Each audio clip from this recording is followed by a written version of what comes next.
But the ordinary Palestinians rose up because you denied them basic rights. I lived there. It was apartheid. It was racism. It was endemic. It was rotten. Absolutely, I was shocked within weeks of living there to see how you treated Palestinian people. And isn't it the fact that the law of return, which is the basic law of the Israeli state, is a racist apartheid law because it confers rights on Jews that it denies to Palestinians. It allows, for example, if I was Jewish and had never stepped foot in Israel, I could claim citizenship there tomorrow, but 6 million people whose origins are in what you now call Israel, who were forced out in 1947 or 48, do not have that right. Isn't that part of the reason why the Palestinians are in dispute with Israelis? Because you deny them the right to return to their homes and to their land and to their villages, and that they have a legitimate claim, even under international law, to return, but you deny them that right. Why do you deny them that right? And why do you give that right to other people who have no connection whatsoever with the land, whether you call it Israel or whether you call it Palestine? Why do you continue to seize land, if you're serious about Oslo and the two-state solution? Why do you continue to seize land, which under that agreement is land designated to be Palestinian land? 500,000 people, most of which has taken place since Oslo. You allow that to happen. Why do you allow it to happen if you're serious about giving this land to the Palestinians? It's absolutely extraordinary. And it just, are you not just taking us, Ambassador, for idiots?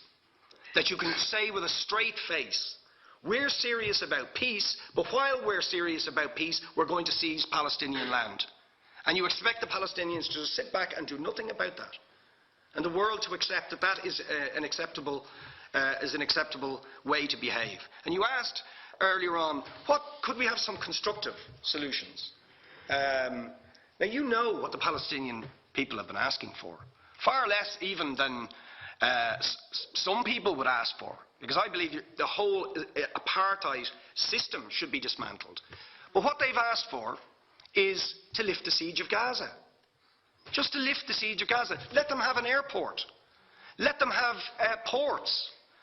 Let them not be dictated to by a government for whom they do not vote as to what can go in and out of their territories, whether they will have power, whether they will have clean water, whether they will have medicine.